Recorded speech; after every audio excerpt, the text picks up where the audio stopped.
जब मैं 7 साल बाद लंदन से वापस आया तो पैसों के मामले में मुझे बैंक जाना पड़ा।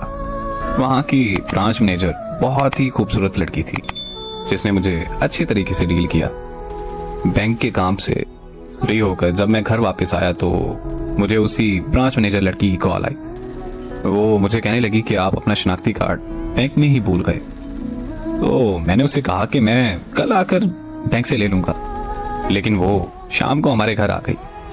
वो मुझसे कहने लगी कि मैं यहाँ पास में ही रहती हूँ, बैंक से वापस घर आ रही थी तो सोचा कि मैं आपको आपका शनाख्ती कार्ड वापस दे दी जाऊं। हमारे घर में मेरे अलावा मेरे माँ बाप और एक छोटा भाई था। अम्मी ने उससे चाय का पूछा तो उसने हाँ कर दी। फिर उसने बैठकर हमारे साथ चाय पी और वापस अपने घर चली गई। वो मेरी अम्मी की काफी अच्छी सहेली बन गई थी, इसीलिए वो रोज बैंक से वापसी पर हमारे घर से होकर अपने घर जाने लगी। मैं और वो रोज शाम को चाय पीते और खूब बातें करते थे। हम ना सिर्फ अच्छे दोस्त बन गए बल्कि वो हमारे घर का एक फर्द बन चुकी थी। फिर एक दिन उसे पता चला कि मैं लंदन वापस जा रहा हूँ तो वो मेरे कमरे में आकर रोने लगी और ये कहने लगी कि मैं आपसे बहुत ज्यादा प्यार करती हूँ, मैं आपको देखे बगैर नहीं रह सकती, इसीलिए रोज आपके घर आती हूँ, आप प्लीज मुझसे इतनी दूर मत जाएं। उसका इजहार मोहब्बत सुनकर मुझे बहुत खुशी हुई क्योंकि मैं भी उससे बहुत ज्यादा प्यार करता था, मगर इजहार करने से डरता था कि कहीं हमारी दोस्ती भी खत्म ना हो जाए। फिर मैंने उसे अपने गले लगाकर अपनी मोहब्बत का इजहार किया और ये वादा किया कि मैं उसे छोड़कर कहीं नहीं जाऊंगा। इस तरह मैं वापस लंदन नहीं गया। फिर हमारे घर वालों की मुलाकात के बाद हमारा रिश्ता पक्का हो गया। 15 दिन बाद हमारी शादी रख दी गई। हम दोनों ने अपनी शादी की सारी शॉपिंग एक साथ की।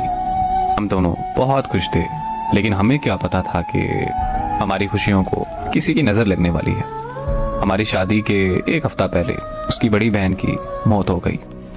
उनके घर में मातम सा छा गया। ऐसे हालात में हमारी शादी मुमकिन नहीं थी, इसीलिए हमारी शादी कुछ महीनों के लिए रोक दी गई। वो बहुत चुप रहने लगी थी, मुझसे बात तक नहीं करती थी। फिर एक दिन मुझे उसकी कॉल आई और वो रोते हुए मुझे कहने लगी कि मुझे माफ कर देना, मैं अपने बहनोई से शादी करने जा रही हूँ। अगर तुम ऐसा नहीं करोगी तो मेरी बहन के बच्चे रुल जाएंगे। और फिर रोते हुए उसने कॉल बंद कर दी। उसकी शादी वाले दिन मैं लंदन वापस चला गया और अब 3 साल बाद वापस आया हूँ। मैं वापस पाकिस्तान आना नहीं चाहता था, लेकिन अम्मी की जिद की वजह से मैं वापस आया। सुना है कि वो अपनी जिंदगी में बहुत खुश है।